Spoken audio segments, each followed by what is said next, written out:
welcome back to Cuckoo for Books. My name is Salva and today I am going to be doing a book review on My Plain Jane by Cynthia Hand, Brody Ashton, and Jody Meadows. These three authors refer to themselves as the Lady Janies and this is their second novel together. This is a retelling or a comedic spin on the classic novel Jane Eyre by Charlotte Bronte. I'm gonna preface this review by saying something that could possibly get me kicked out of the book review universe. I have never read Jane Eyre by Charlotte Bronte before. I know, shame on me, all that fun stuff. I remember starting it in high school. I gave up pretty early on. That being said, if you haven't read Jane Eyre by Charlotte Bronte before, you will still be able to appreciate My Plain Jane and have a lot of fun with it because I know I did. I was really hesitant about this second book by the Lady Janies because I absolutely loved the first book. I thought it was hilarious. It was one of those books that I wish I could reread and discover again for the first time. It was that fun, it was that entertaining. I was very nervous coming into this book because I didn't know how the authors would tackle the humor again, if it would seem overplayed or been there, done that. There were some parts of the book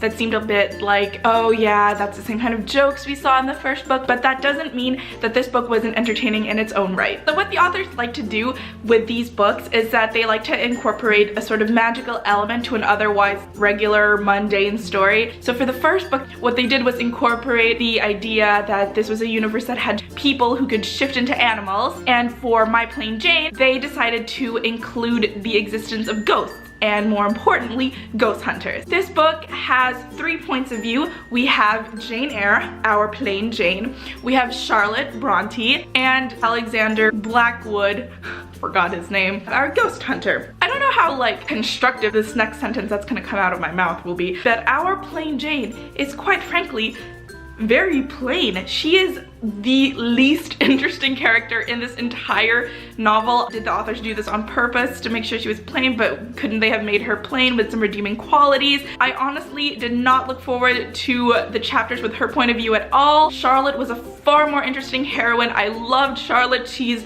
one of those book characters that makes me feel like I just want her as my little sister. She's adorable, she's spunky. Why couldn't this book have been called My Interesting Charlotte versus My Plain Jane? Aside from Charlotte, I really love the character of Branwell. I thought at first that he was going to be that useless character that you resented having in a novel because why is he even here at all? But he quickly grows on you. He becomes so adorable. I mean, he's still pretty useless by the end of the book, but he's like, you know, a lovable useless now. Again, going off someone's opinion who has not read the original novel, I thought the pacing of My Plain Jane was very well done. There was never a boring moment. You were quickly moved along from one event to the next. So I know I've been saying throughout this book review that I haven't read Jane Eyre, but I'm pretty sure it does not end the way My Plain Jane ends. That being said, I did think the authors were able to make it their own story. I really like the twist they came up with, especially with the Rochesters, which we'll talk about in the spoilery section